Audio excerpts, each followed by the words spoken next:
අද අපි මේ ගැඹුරු විමර්ශනයට තෝරගෙන තියෙන්නේ නූතන තාක්ෂණික ලෝකේ හැමෝම වගේ කතා වෙන හැබැයි ඇත්තටම ගොඩක් අයට හරියටම තේරෙන්නේ නැති මාතෘකාවක් ගැන. ඔව් විශේෂයෙන්ම මේ AI වල තියෙන නොපෙනෙන පැත්ත ගැන නේද? අනිවාර්යෙන්ම. ඉතින් මූලාශ්‍රය විදියට අපි අද පාවිච්චි කරන්නේ Anastasi Intech කියන ජනප්‍රිය YouTube නාලිකාවේ පළවුණු What they just built is unreal කියන වීඩියෝවේ අන්තර්ගතය. ඒක ඇත්තටම හරිම ආකර්ශනීය වීඩියෝ එකක්. ඔව්. අද අපේ අවධානය යොමු කරන්නේ කෘත්‍රිම බුද්ධිය. ඒ කියන්නේ AI මුහුණ දෙන දැවැන්තම ගැටලුවක් ගැන. ඒ තමයි බලශක්ති අර්බුදය. මේකට විදුලිය වෙනුවට ආලෝකය පාවිච්චි කරලා පිළිතුරු සපයන ඇදහිය නොහැකි අලුත් තාක්ෂණයක් ගැනයි අපි අද කතා කරන්නේ. හරියටම. ඇත්තටම කිව්වොත් අද වෙනකොට ලෝකයේ මේ AI තාක්ෂණය භෞතිකව මේ පෘථුවියට දරා ගන්න බැරි තරම් වේගයකින් වර්ධනය වෙමින් පවතිනවා. මේක නිකම්ම ප්‍රබන්ධයක් නෙමෙයි. සමහර දැවැන්ත දත්ත මධ්‍යස්ථානයේ කියන්නේ data centers සම්පූර්ණ රටවල් පාවිච්චි කරනවටත් වඩා වැඩි විදුලියක් අද වැය කරනවා. ඔව්. මෙතන තියෙන විස්මයජනක කරුණ තමයි මුළු AI කර්මාන්තයම මේ දක්වා ගොඩනැගිලා තියෙන්නේ එක මූලික විශ්වාසයක් මත වීම. ඒ කියන්නේ අර වැඩිපුර බුද්ධියක් ඕන නම් වැඩිපුර ශක්තියක් දෙන්න ඕන කියන එකද? අන්න ඒක තමයි. බුද්ධිය වර්ධනය වෙන්න නම් ඒකට සමානුපාතිකව දැවැන්ත ශක්තියක් අනිවාර්යෙන්ම වැය විය යුතුයි කියන මතය. අපිට දැන් තියෙනවට වඩා 100 ගුණයක්, ඒ කියන්නේ 100x පරිගණක බලයක් එමත් නැත්නම් කම්පියුටර් එකක් අනාගතයේදී අවශ්‍ය වෙලා තියෙනවා කියලා කර්මාන්තයේ සැලසුම් වලින් පැහැදිලිව පේනවා. 100 ගුණයක් කියන්නේ පොඩි ගාණක් නෙවෙයිනේ. නෑ කොහෙත්ම නැහැ. හැබැයි මේ වීඩියෝවෙන් සාකච්ඡා කරන කුඩා ඉංජිනේරුවන් කණ්ඩායමක් හොයාගෙන තියෙන නව ආලෝක චිපය, ඒ කියන්නේ ඔප්ටිකල් චිප් එක මොගින් කියන්නේ අපි මේ යන පාර සම්පූර්ණයෙන්ම වැරදි කියලයි. ඒ කියන්නේ එයාලා වෙනස්ම විකල්පයක් ගියනවා. ඔව්. ඔවුන් පවසන විදිහට මේ නව තාක්ෂණය හරහා දැනට වැය වෙන බලශක්තියෙන් 100%ක් වගේ ඊටම කුඩා ප්‍රමාණයක් පාවිච්චි කරලා අර කියපු 100 ගුණයක වේගය ලබා දෙන්න පුළුවන්. 100%ක බලශක්තියකින් 100 ගුණයක වේගයක්. ඒක ඇත්තටම මේ මුළු කර්මාන්තයේම පදනම උඩු යටි කුරු කරන ප්‍රකාශයක් නේද? අනිවාර්යෙන් මේක සම්පූර්ණ පෙරලියක්. හරි. අපි මේක මුල ඉඳන්ම ලියා ගමු. මුලින්ම මේ ගැටලුවේ විශාලත්වය අපි හරියටම තේරුම් ගන්න එපයි. මම දැක්ක අර වීඩියෝවේ සඳහන් වෙනවා ඇමරිකාවේ උතුරු ලුසියානා වල ඉදිවෙමින් පවතින දැවැන්ත ඩේටා සෙන්ටර් එකක් ගැන. ඔව්. ගිගාවට් 5ක ධාරිතාවයක් තියෙන එකක්. අන්න හරි. සාමාන්‍ය කෙනෙකුට මේ ගිගාවට් 5ක් කියන එකේ විශාලත්වය හිතාගන්න ටිකක් අමාරුයි නේද? ඔව් නිකම් අංගයක් වගේනේ පේන්නේ. හැබැයි ගිගාවට් 5ක් කියන්නේ නගර කිහිපයකද නෙමෙයි. සමහර කුඩා රටවලට සම්පූර්ණයෙන්ම විදුලිය සපයන්න පුළුවන් තරමේ අතිවිශාල ධාරිතාවයක්. ඒක මහා පරිමාණ වැඩක්. ඇත්තටම මේ වගේ මධ්‍යස්ථානයක් ගොඩනගනවා කියන්නේ නිකම්ම ලොකු ගොඩනැගිල්ලක් හදනවා වගේ වැඩක් නෙමෙයි. ඒකට වෙනම විදුලි බලාගාර හදන්න ඕනේ. දැවැන්ත සිසිලන පද්ධතිය කියන්නේ කූලින් සිස්ටම්ස් හදන්න ඕනේ. ප්‍රාදේශීය විදුලි බල පද්ධතියකට මේ වගේ බරක් කොහොමදවත් දරා ගන්න බෑ. හරියටම. බෙන් දශක ගණනාවක් තිස්සේ පරිගණක තාක්ෂණයේ දියුණු වෙන්නේ එක සරල නීතියක් මතයිනේ. ඒ තමයි මුවර්ගේ නියමය. එහෙමත් නැත්නම් මුවර්ස් ලෝ කියන එක. ඔව් ට්‍රාන්සිස්ටර් කුඩා කරනවා. ඔව්. ට්‍රාන්සිස්ටර් කුඩා කරලා එක චිප් එකකට ඒවා ගොඩක් ඇතුල් කරලා වේගය වැඩි කරගන්නවා. ස්මාර්ට්ෆෝන්ස්, ක්ලවුඩ් තාක්ෂණයේ මේ හැමදේම ආවේ එහෙමයි. හැබැයි දැන් ඒ ට්‍රාන්සිස්ටර්ස් කුඩා කිරීමේ භෞතික සීමාවට අපි ඇවිත් කියලා නේද මේ කියන්නේ? ඒක ඇත්ත. පරමාණුක ප්‍රමාණයට වඩා ට්‍රාන්සිස්ටර් එක අපිට කුඩා කරන්න බැහැනේ. ඒ නිසා අර සම්ප්‍රදායික ක්‍රමය දැන් නතර වෙලා තියෙන්නේ. ඉතින් ඒ වෙනුවට දැන් කර්මාන්තය කරන්නේ මොකක්ද? චිප් එක ලොකු කරන එකද?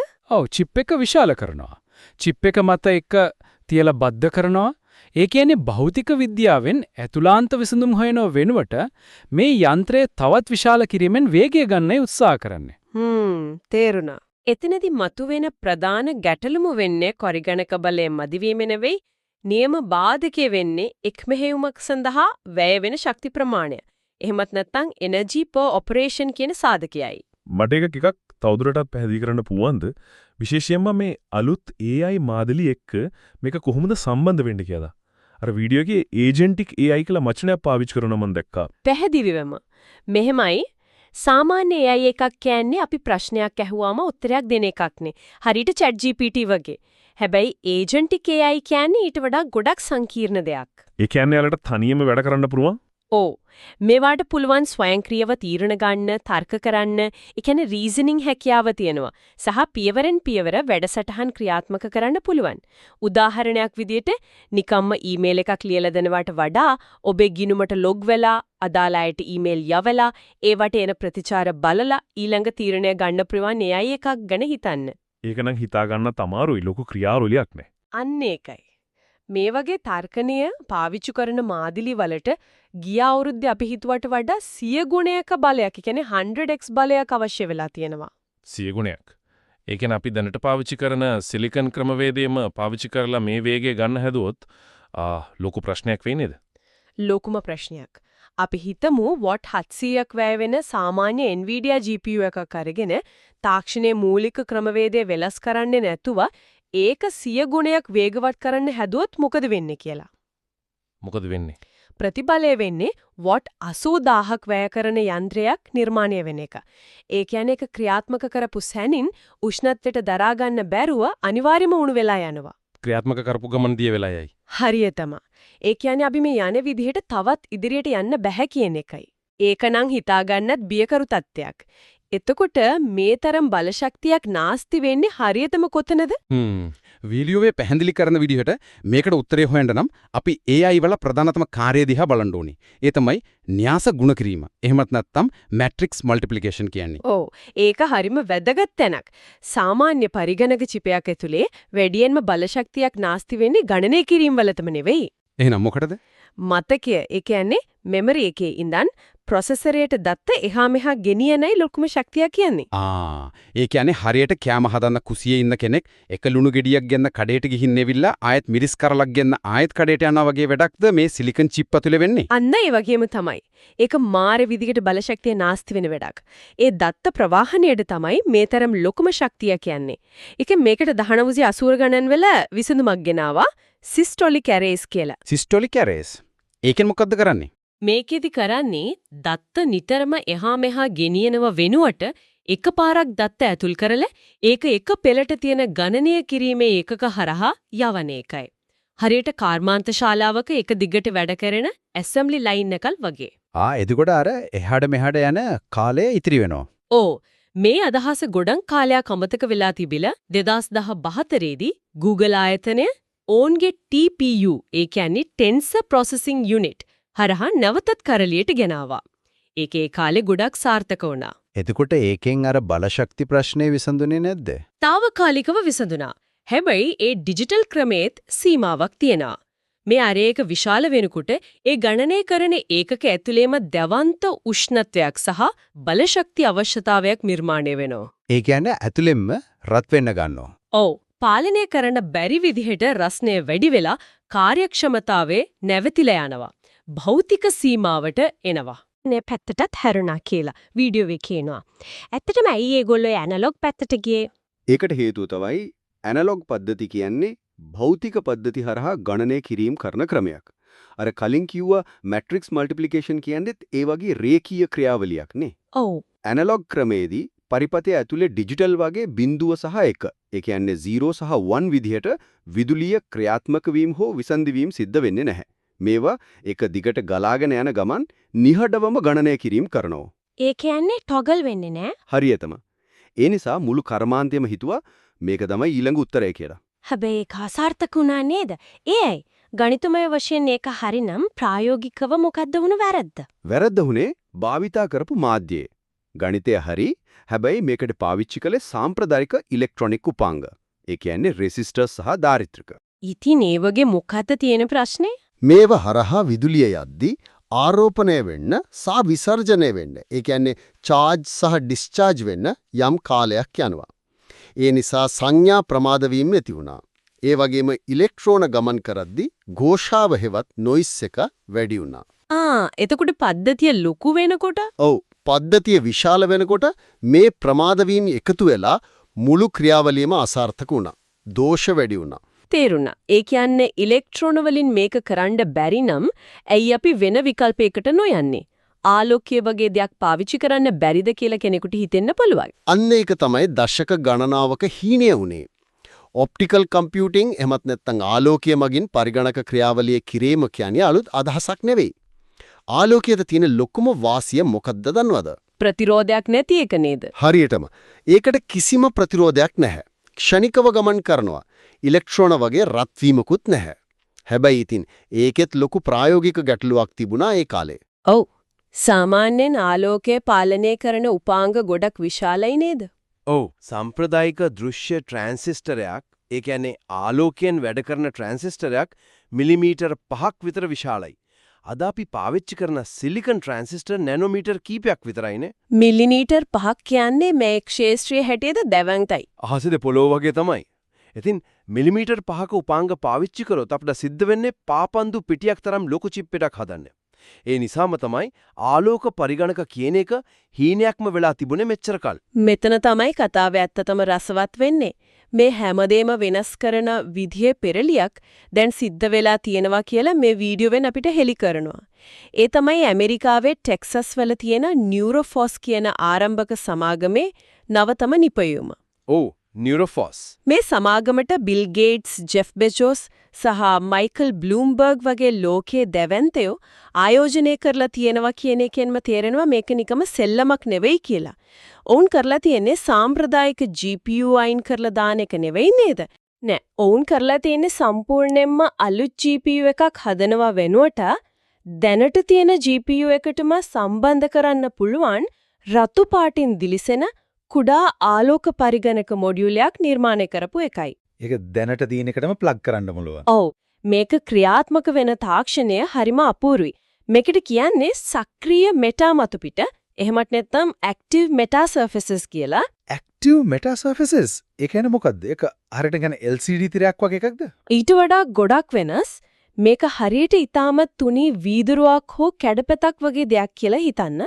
හැබැයි මේක සුමුට නෑ. මේකේ මතු පිට මිලියන ගණනක් කුඩා රටා, ඒ කියන්නේ නැනෝ පැටර්න්ස් නිර්මාණය කරලා තියෙනවා. කුඩා රටාවල්. ඔව්. සාමාන්‍යයෙන් මේ වගේ දේවල් කලින් පාවිච්චි කළේ කැමරාන් කාචවලට. හැබැයි ඒවා ස්ථාවරයි, වෙනස් කරන්න බෑ. නියුරෝෆොස් සමාගම කරලා තියෙන විප්ලවය තමයි වෝල්ටීයතාවරක් ලබා දීම මගින් මේ මිලියන ගණනක් වන කුඩා රටාවල හැඩය සහ පරාවර්තන හැකියාව ක්ෂණිකව වෙනස් කරන්න පුරුවන් විදිහේ සක්‍රීය මතු පිටක් නිර්මාණය කිරීම. ඒ කියන්නේ කරන්ට් එකෙන් ඒකේ හැඩය වෙනස් කරනවා. හරියටම. මේක හරියට ආලෝකයෙන් වැඩ කරන මෙමරි එකක්. ඒ කියන්නේ ඔප්ටිකල් DRAM එකක් වගේ ක්‍රියාත්මක වෙන්නේ. මම ඔක තවත් සරලව කතාවක් වගේ පැහැදිලි කරන්නම්කෝ. හිතන්න ආලෝක කදම්බයක් මේ මෙටා මතු පිටට එනවා කියලා. මේ ආලෝකයේ තීව්‍රතාවය එම නැත්නම් බ්‍රයිට්නස් එකෙන් තමයි අපි ඇතුල් කරන දත්ත නිරූපණය කරන්නේ. ඔව්. ආලෝකයේ වැඩි නම් දත්තගේ වැඩි. අන්න හරි. දැන් මේ ආලෝකයේ අර මතු පිටේ තියෙන පික්සල් එක වැදෙනවා. ඒ පික්සලට පුළුවන් වෝල්ටීයතාවයේ අණුව ආලෝකයෙන් භාගයක් විතරක් පරාවර්තනය කරන්න වගේ දේවල් කරන්න. එතකොට එළියට එන ආලෝකයේ අඩක් අඩු වෙනවා නේද? අන්න ඒක තමයි ಗುಣ කිලීම කියන්නේ. හරියටම පැහැදිලි කළා.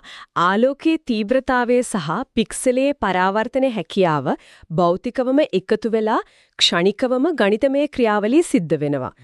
මාරයිලේද? මේකෙදි වෙනම ප්‍රොසෙසර් එකකට දත්තේ අවන්න ඕනේ නැහැ. ඔබ අර කලින් කිව්වා වගේ ලුඩු ගෙන්න වෙනම කඩේ යන්න ඕනේ නැහැ. මෙතනදී මතකයේ කියන්නේම පරිගණක ක්‍රියාවලියයි. එතකොට මේ තාක්ෂණීය වේගය කොහොමද? වීඩියෝ එකේ දැවන්ත වේගය ගැන කතා කරවම මම ඇහුවා. මේකෙදී කිසිම ඉලෙක්ට්‍රෝනයක් ගමන් කරන්නේ නැති නිසා කිසිම ප්‍රතිරෝධයක් නැහැ.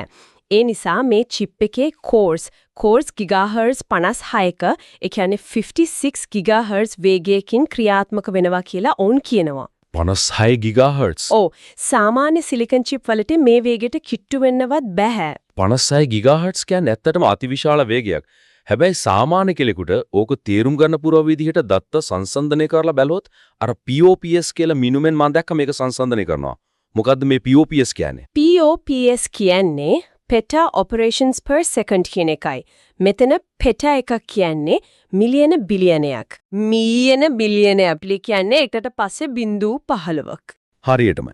තත්පරයකට ඊතරම් ගණනය කිරීම ප්‍රමාණයක් කරනවා කියන එකයි නදස් වෙන්නේ. අපි දැන් තියෙන ඉහළම තාක්ෂණය අරගෙන බලමු.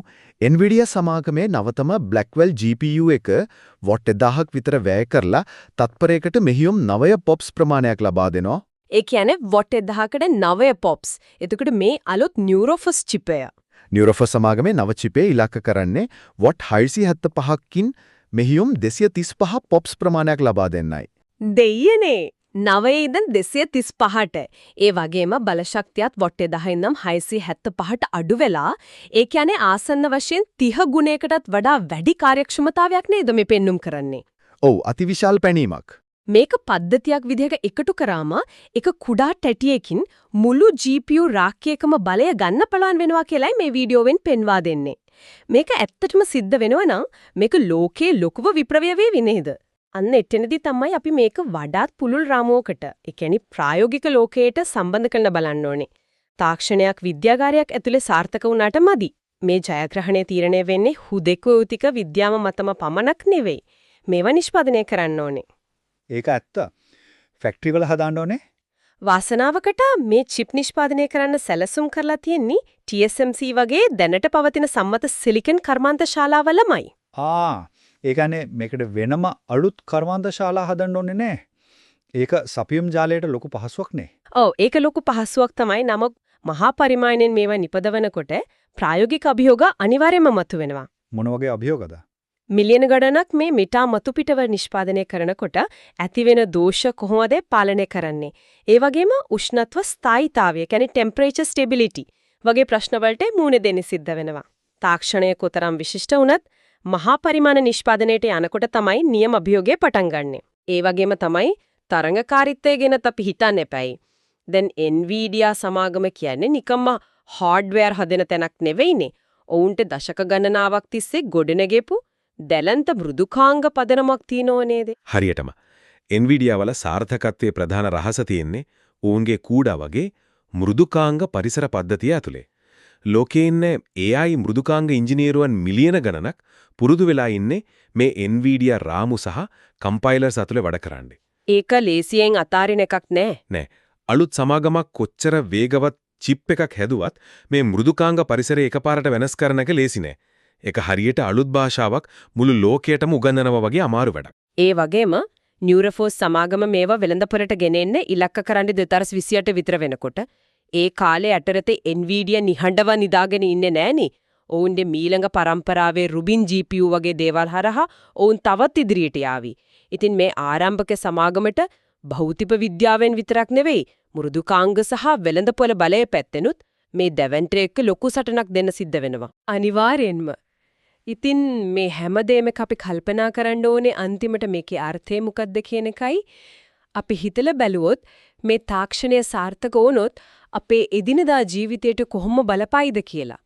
අර වීඩියෝයේ අවසානයේ පෙන්වන උදාහරණයක් ගත්තොත් හිග්ස්ෆීල්ඩ් වගේ වේදිකාවල තියෙන Kling 3.0 වගේ නවීන AI මාදිලි දිහා බලන්නකෝ. ඔව් ඒක ඇත්තටම විස්මිතයි. දැන් ඕනෑම කෙනෙකුට පුළුවන් ඒක චරිතයක් දීලා ඒ චරිතය විවිධ කැමරා කෝණවලින් විවිධ හැඟීම් එක්ක නිරූපණය වෙන්න, ඒ වගේම දෙබස් පවායේ තොල්වල චලනයට හරියටම ගැලපෙන විදිහේ සම්පූර්ණ වීඩියෝ ෂණිකව නිර්මාණය කරන්න. මේවා දැනටමත් සිද්ධ වෙනවා. හරියටම.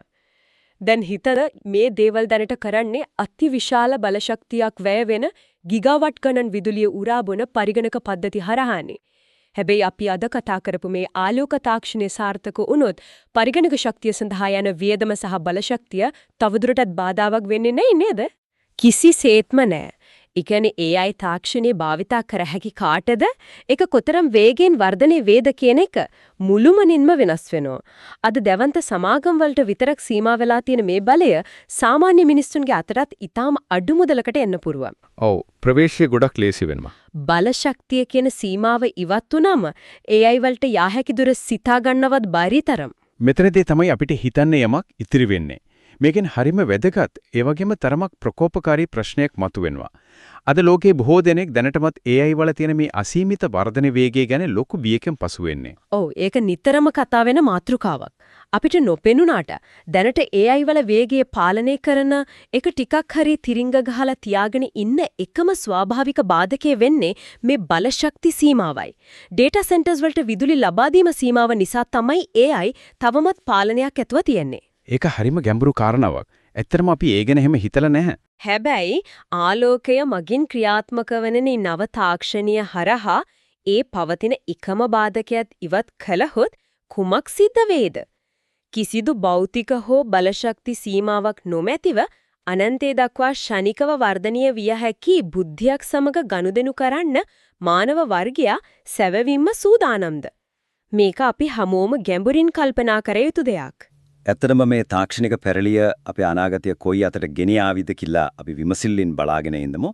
මොකද ආලෝකයෙන් වැඩ කරන මේ මොළය අපේ අනාගතය ආලෝකමත් කරයිද නැත්නම් අපිට පාලනය කරගන්න බැරි තැනකට යයිද කියන එක තීරණය වෙන්නේ ඉදිරි වසර කිහිපය ඇතුළතයි. ඉතින් අදට මේ කතාව බලා අපි මෙතනින් නිමා කරනවා. අයබවන්.